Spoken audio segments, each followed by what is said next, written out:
بسم اللہ الرحمن الرحیم۔ السلام علیکم۔ قارون کا ذکر تورات میں کورہ کے نام سے آیا ہے اور وہ حضرت موسیٰ علیہ السلام کا رشتہ دار تھا۔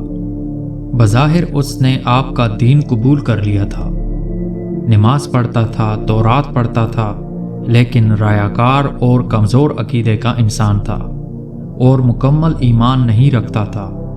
وہ چاہتا تھا کہ لوگ اس سے خوش فہمی رکھیں تاکہ وہ انہیں فریب دے سکے۔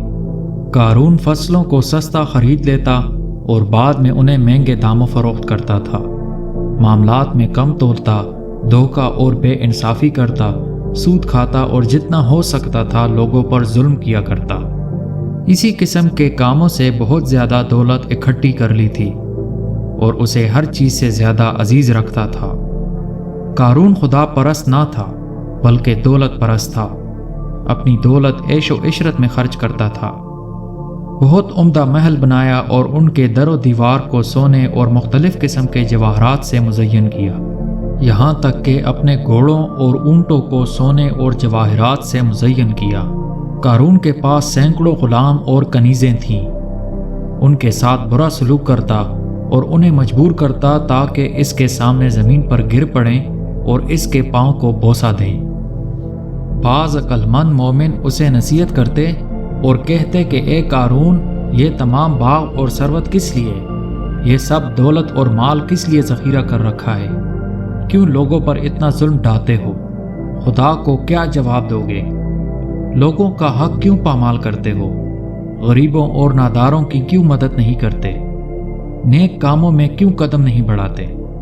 قارون غرور و تکبر میں جواب دیتا کہ کسی کو ان باتوں کا حق نہیں پہنچتا، میں اپنی دولت خرچ کرتا ہوں۔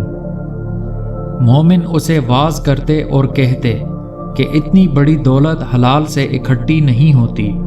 اگر تو نے ناانصافی نہ کی ہوتی اور سود نہ کھایا ہوتا تو اتنا بڑا سرمایہ نہ رکھتا، بلکہ تو بھی دوسروں کی طرح ہوتا اور ان سے کوئی خاص فرق نہ رکھتا۔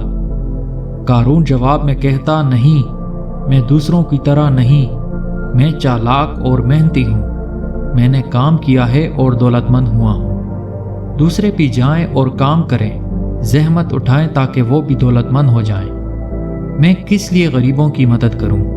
لیکن مومن اس کی رہنمائی کے لیے پھر بھی کہتے کہ تم لوگوں کے حقوق ادا نہیں کرتے جب ہی اتنے دولت مند ہوئے ہو۔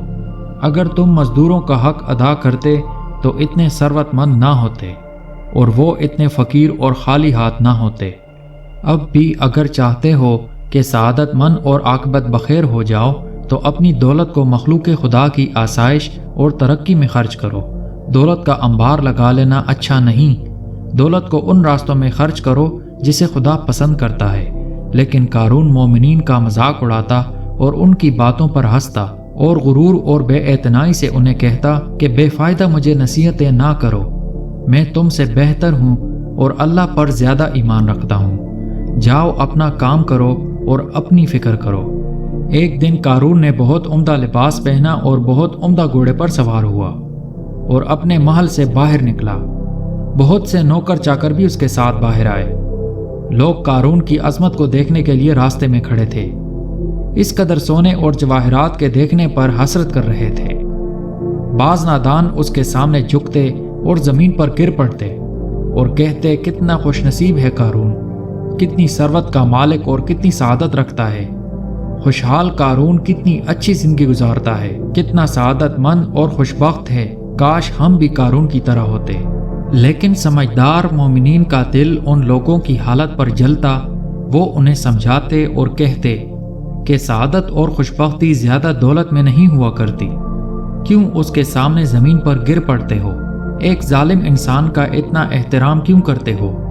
وہ احترام کے لائق نہیں، اس نے یہ ساری دولت گراں فروشی اور بے انصافی سے کمائی ہے۔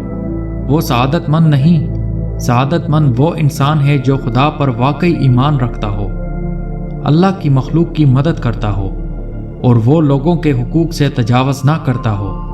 ایک دن اللہ تعالیٰ کی طرف سے حضرت موسیٰ علیہ السلام کو حکم ہوا کہ دولت مندوں سے کہو کہ وہ زکوٰۃ دیں۔ حضرت موسیٰ علیہ السلام نے اللہ کا حکم دولت مندوں کو سنایا اور قارون کو بھی اطلاع دی کہ دوسروں کی طرح اپنے مال کی زکوٰۃ دے۔ اس سے قارون بہت ناراض ہوا اور سخت لہجے میں حضرت موسیٰ علیہ السلام سے کہا، زکوٰۃ کیا ہے؟ کس دلیل سے اپنی دولت دوسروں کو دوں؟ وہ بھی جائیں اور کام کریں، محنت کریں تاکہ دولت کما لیں۔ حضرت موسیٰ علیہ السلام نے فرمایا، زکوٰۃ یعنی اتنی بڑی دولت کا ایک حصہ غریبوں اور ناداروں کو دے تاکہ وہ بھی زندگی گزار سکیں۔ چونکہ تم شہر میں رہتے ہو اور معاشرے کے ایک فرد ہو اور ان لوگوں کی مدد سے ہی تم نے اتنی دولت اکٹھی کی ہے۔ اگر یہ لوگ تمہاری مدد نہ کرتے تو تم ہرگز اتنی دولت نہیں کما سکتے تھے۔ مثلاً اگر تو بیاباں کے وسط میں تنہا زندگی بسر کرتا تو ہرگز اتنا بڑا محل نہ بنا سکتا اور باغ آباد نہ کر سکتا۔ یہ دولت جو تو نے حاصل کی ہے ان لوگوں کی مدد سے حاصل کی ہے۔ تو اپنی دولت کا حصہ انہیں نہیں دے رہا بلکہ ان کے اپنے حق اور مال کو زکوٰۃ کے نام سے انہیں واپس کر رہا ہے۔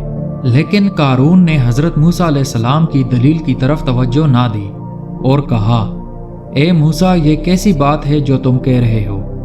زکوٰۃ کیا ہے؟ ہم نے برا کیا کہ تم پہ ایمان لے آئے ہیں؟ کیا ہم نے گناہ کیا ہے کہ نماز پڑھتے ہیں؟ اب آپ کو خراج بھی دیں؟ حضرت موسیٰ علیہ السلام نے قارون کی تنروی کو برداشت کیا اور نرمی سے اسے کہا کہ اے قارون، زکوٰۃ کوئی میں اپنے لیے تو نہیں لے رہا بلکہ اجتماعی خدمات اور غریبوں کی مدد کے لیے چاہتا ہوں۔ یہ اللہ کا حکم ہے کہ مالدار غریبوں اور ناداروں کا حق ادا کریں یعنی زکوٰۃ دیں تاکہ وہ بھی محتاج اور فقیر نہ رہیں۔ اگر تو واقعی خدا پر ایمان رکھتا ہے اور مجھے خدا کا پیغمبر مانتا ہے تو پھر اللہ کے حکم کے سامنے سر تسلیم خم کر دے۔ اگر نماز پڑھتا ہے تو زکوٰۃ بھی دے، کیونکہ نماز بغیر زکوٰۃ کے فائدہ مند نہیں ہے۔ تورات کا پڑھنا سمجھنے اور عمل کرنے کے لیے ہے۔ لیکن قارون نے حضرت موسیٰ علیہ السلام اور مومنین کی نصیحت کی کوئی پرواہ نہیں کی۔ اس کے بعد اس نے مومنین کو اذیت پہنچانا شروع کر دی اور حضرت موسیٰ علیہ السلام کے ساتھ دشمنی کرنے لگا، یہاں تک کہ تہمت لگانے سے بھی دریغ نہیں کی۔ حضرت موسیٰ علیہ السلام قارون کی گستاخی اور سخت دلی سے بہت ناراض ہوئے اور آپ کا دل ٹوٹا اور خداوند عالم سے درخواست کی کہ اس حریص اور ظالم انسان کو اس کے اعمال کی سزا دے۔ اللہ کے حکم سے زمین لرزی اور ایک شدید زلزلہ آیا اور ایک لمحے میں قارون کا محل ویران اور زمین بوس ہو گیا اور قارون کو محل سمیت زمین نگل گئی اور اس حریص کے ظلم کا خاتمہ کر دیا۔ قارون خالی ہاتھ آخرت کی طرف روانہ ہوا تاکہ وہ اپنے برے کاموں کی سزا کو دیکھے اور اسے عذاب دیا جائے کہ آخرت کا عذاب سخت اور دائمی ہے۔ اس وقت وہ لوگ جو قارون کو سعادت مند سمجھتے تھے اور اس کی دولت کی آرزو کرتے تھے، وہ اپنی غلطی کی طرف متوجہ ہوئے اور توبہ کی اور کہا، کتنی بری عاقبت اور برا انجام ہے کہ قارون نے اپنے مال کو اپنے ہاتھ سے نہ دیا اور خالی ہاتھ اور گناہگار آخرت کی طرف روانہ ہوا تاکہ اپنے کیے کا عذاب چکھے۔ اب ہم نے سمجھا کہ تنہا مال اور دولت کسی کو خوشبخت نہیں ہوتی، بلکہ خوشبختی خدا پر ایمان اور اللہ کے احکام پر عمل کرنے میں ہے۔ کورہ، جس کا دوسرا نام قارون ہے، یہودی کتابوں بائبل اور تلمود میں کورہ آیا ہے۔ اس کا ذکر تورات کی کتاب گنتی باب 16 میں آیا ہے۔ اس کے نسب نامہ سے معلوم ہوتا ہے کہ یہ حضرت موسیٰ علیہ السلام اور حضرت ہارون علیہ السلام کے خاندان بنی لادی سے اور رشتے میں حضرت موسیٰ علیہ السلام کے سگے چاچا کا لڑکا تھا۔ اس کو حضرت موسیٰ علیہ السلام اور حضرت ہارون علیہ السلام کی امامت و سیادت کا بڑا حسد تھا۔ اس وجہ سے اس نے یہ نعرہ بلند کیا کہ خاندان کے تمام آدمی یکساں اور مقدس اور دیندار ہیں، تو آخر حضرت موسیٰ علیہ السلام اور ہارون علیہ السلام ہی کو کیا ایسے سرخاب کے پر لگے ہوئے ہیں کہ وہ قوم کی امامت و پیشوائی کریں؟ دوسروں کو یہ حق حاصل کیوں نہیں؟ چنانچہ وہ خاندان کے کچھ لوگوں کو ملا کر حضرت موسیٰ علیہ السلام کے خلاف بغاوت کرنے کے لیے اٹھ کھڑا ہوا۔ ان تمام تر باتوں سے یہی معلوم ہوتا ہے کہ قارون صرف اور صرف ظلم و ستم کرنے والا شخص تھا، اور قارون وہ شخص تھا کہ جس نے اس قدر مال اکٹھا کیا کہ اس کے مال نے اسے بہت زیادہ غرور میں مبتلا کر دیا۔ اللہ تعالیٰ سے امید ہے، اللہ تعالیٰ سے درخواست ہے کہ ایسا رزق عطا نہ کرے جو ہمیں غرور میں مبتلا کر دے، بلکہ صرف اور صرف اپنی محبت کا پیروکار رکھے اور اپنی اطاعت کا پیروکار رکھے، تاکہ تمام کی تمام باتیں، تمام کی تمام زندگی اور تمام کے تمام حالات و واقعات صرف ایک ہی نہج پر گزرتے چلے جائیں اور اس کی اطاعت میں گزرتے چلے جائیں۔ آمین ثم آمین۔